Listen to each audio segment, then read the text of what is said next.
Krásny dobrý deň, vítajte. Som rád, že sme sa tu zase zišli v takomto hojnom počte. Ako viete, robíme tieto výjazdy do regiónov, aby sme si vedeli skontrolovať naše infraštruktúrne projekty.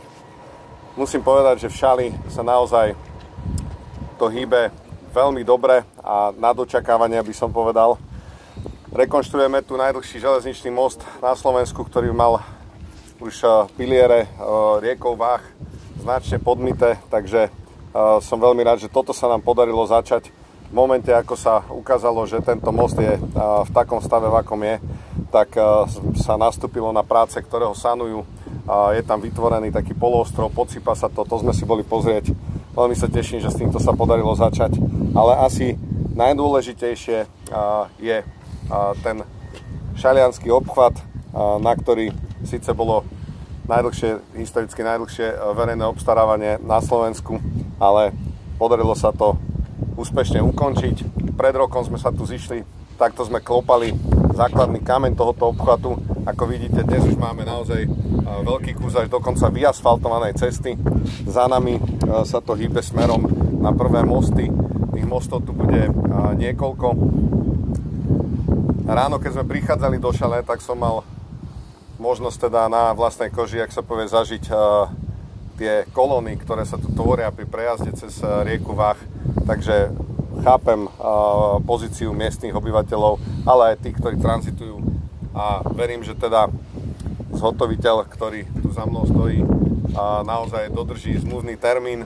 Musím povedať, že zatiaľ to máme a klopeme bez mimoriadnych, neočakávaných udalostí, bez nejakých extra archeologických nálezov alebo čohokoľvek, čo by nám tú stavbu spomalovalo alebo predražovalo. Zatiaľ nemáme jediný dodatok, ktorý by posúval termín alebo navyšoval cenu. Takže chcem apelovať na pána zhotoviteľa, že dúfam, že to takto aj pôjde ďalej až do konca stavby, čo sa týka aj termínu, aj ceny. A boli sme pozrieť základnú školu, ktorú sme podporili z plánu obnovy.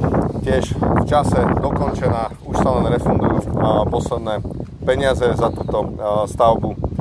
Pozreli sme si čerstvo zhotovené cyklotrasy, takže chcem asi zaprieť každému mestu na Slovensku, aby tie infraštruktúrne projekty naozaj takto bezproblémovo bežali. Ďakujem pekne, dámy a páni. Ja sa chcem poďakovať v mene obyvateľov nielen mesta Šala, ale celého tohto regiónu za to, že problém, ktorý tu pretrváva z 30 rokov, sa každým metrom asfaltu zmenšuje. Veríme v to, že včas bude dielo odovzdané a že odľahčíme naše mesto, najmä o tranzitnú dopravu, že u nás bude trochu krajší a trochu kvalitnejší život aj vďaka tomuto. Ale tešíme sa aj železničnému mostu, veď to je historická stavba, ktorá potrebovala opravu. Asi si každý všimol, že tam vlaky chodia aj 10 km rýchlosťou. A ak sa má znovu obnoviť normálna prevádzka na tejto trase, tak toto bolo potrebné. Sme radi, že to neušlo pozornosti ministerstva dopravy a že ste investovali do toho. Ale aj ďakujeme za peniaze, ktoré ste sprostredkovali z eurofondov pre nás. Či to bola škola, alebo predstaničný priestor, alebo cyklotrasy, alebo teraz pripravovaná nová cyklotrasa do Diakoviec, ktorá umožní aj obyvateľom Diakoviec bezpečne prísť na predstaničný priestor alebo do mesta Šala a vybaviť si, čo potrebujú. Takže naše veľké poďakovanie aj vám, aj zhotoviteľovi za to, že ľudia to hodnotia pozitívne, vidia, že sa tu naozaj pracuje, že je tu snaha o to, aby to včas bolo skončené. Tak si budeme držať palce a ja verím v to, že v 27. roku sa tu naozaj potešíme tomu, že sa táto cesta otvorí. Ďakujem veľmi pekne aj za vašu návštevu. Pred zimou sme na ňom spravili nejaké drobné opravy, ktoré boli potrebné, čo sa týka asfaltu. A áno, presne tak, v momente, ako bude dokončený obchvat, tak bude kompletne zrekonštruovaný a následne bude odovzdaný do správy. Nazvem to, že to ešte budeme riešiť, či vyššiemu územnému celku alebo mestu.